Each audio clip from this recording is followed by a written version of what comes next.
Part 5 of Bioshock 2 Audio Diaries. Now going to Dionysus Park. Here we go. Well, I'm in. Yep, yours truly is the newest member of the Rapture family. I fed Wales a line about how the Tribune was stopping me from telling the people what's what, and without a word, he hands me an invite to this artist's retreat here at the park.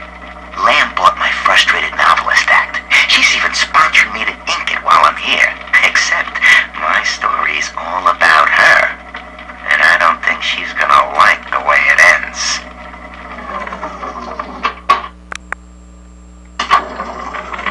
Dear Yellow-Eye Goat, my name is Billy, and I saw you the other day at the merry-go-round. I think you are very pretty, and I like your blue dress and the songs you sing about angels. My mom says your dad is scary, but I think he is strong and nice like a comic book hero. I got you a gift and put it in the basement where nobody will find it. The secret code for the door is 1080. I hope you like it. I will wave to you next time I see you, so you know it's me.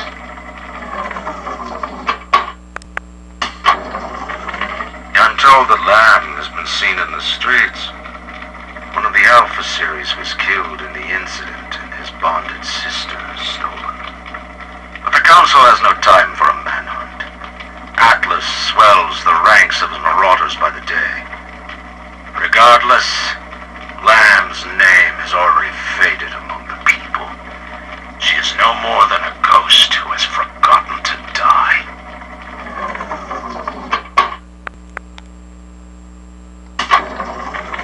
Dionysus Park. Lamb mocks me in the naming of this place. She knows precisely how I feel about this celebration of unconscious art. The artist reflects the world as it ought to be, not as it is damned to be by some spasm of the lower mind. I shall not censor. The park is Lamb's property.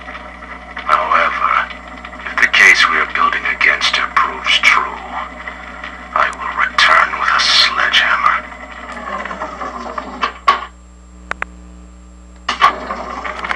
I found her. Found Cindy by this rusted carousel. But she was just standing there, staring, waiting for the music. And she doesn't even recognize me. What have they done to her? Listen to her. The man in the moon is a girl, Mr. Bubbles.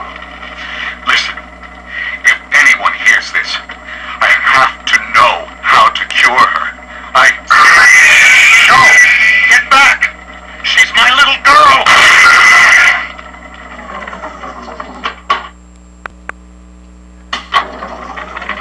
McDonough, listen.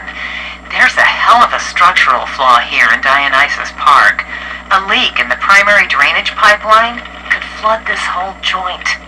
Faulty pressure locks would seal in every sorry soul. One clumsy Big Daddy knocks open the wrong pipe and, hey presto, Lamb's little art show turns into Fish City. God forbid the wrong element finds out.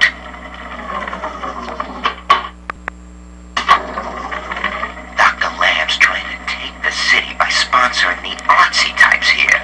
Big thinkers to speak out against Ryan in their work. And all of it is right here in the park galleries. Open to the public. Lamb ain't even charging for it. And then Rapture? That's just brazen. Like some kind of naturist camp where everybody wears pope hats and nothing else. It won't be long before Ryan's cronies can move in. And I can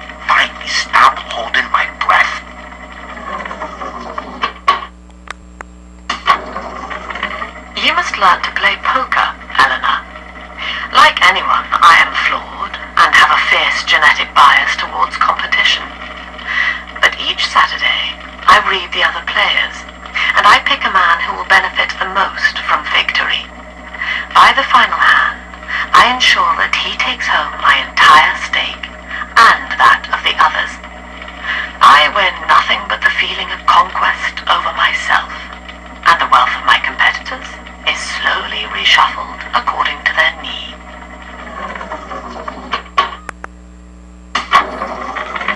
At last, we have our Judas.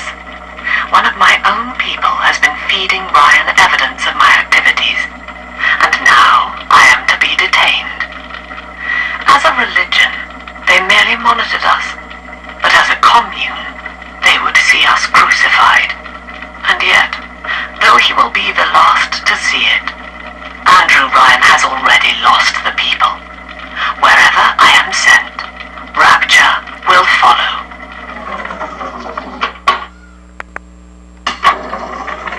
The little sisters are getting older, which is troubling. As they reach adolescence, they become aggressive, feral. Worse, the Adam they ingest contains traces of lethal plasmids left over from the war. The splicers are becoming far more effective predators as well. Our big daddies are falling left and right. Perhaps the elder sisters could be trained to sniff out the lost Adam and reclaim it for us. Yes, from what I've seen, they certainly wouldn't have to wait for the culprit to die.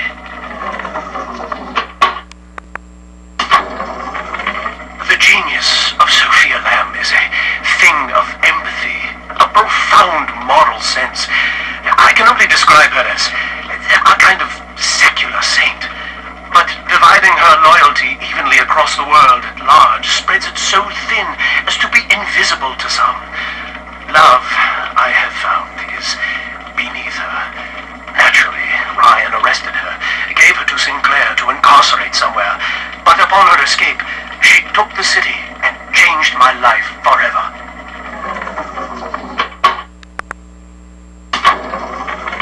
Awareness of self is no miracle, Eleanor. It is a trick of the gene, an endless inner refrain asking, what's in it for me? To serve the world, we must grow deaf to the self. Are you ready? Now, stop listening to my voice. Stop listening. Stop. Difficult, isn't it? Human verbal cues are defensive coloration, camouflage. Play this recording until you no longer hear the words. Then you may observe the people for who they are.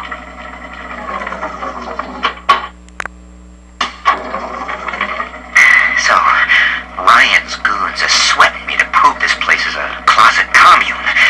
But I need time. Lamb's kid keeps staring me down like she knows that I'm a phony. I keep thinking of Johnny Topside, though. It took real guts to find Rapture like he did. It makes it easier not to crack if I sort of imagine that I'm him. It's a good thing I can't tell Lamb that, though. She'd probably say I got a secret need to fall into his arms and make a wild whoopee or something.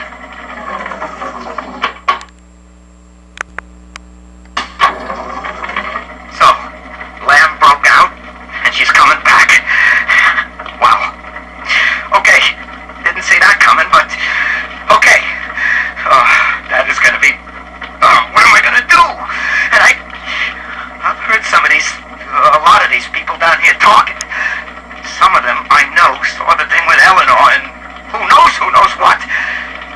You can't just stop, a whole cult from talking, can you? Well, maybe you can. Yeah. Maybe you can. Very Fontaine's message again. New face. I have a new goddamn face. Who'd have thought? Rapture. Paradise of the confidence man. I gotta keep revising the Atlas voice.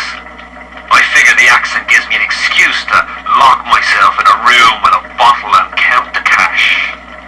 War's on in full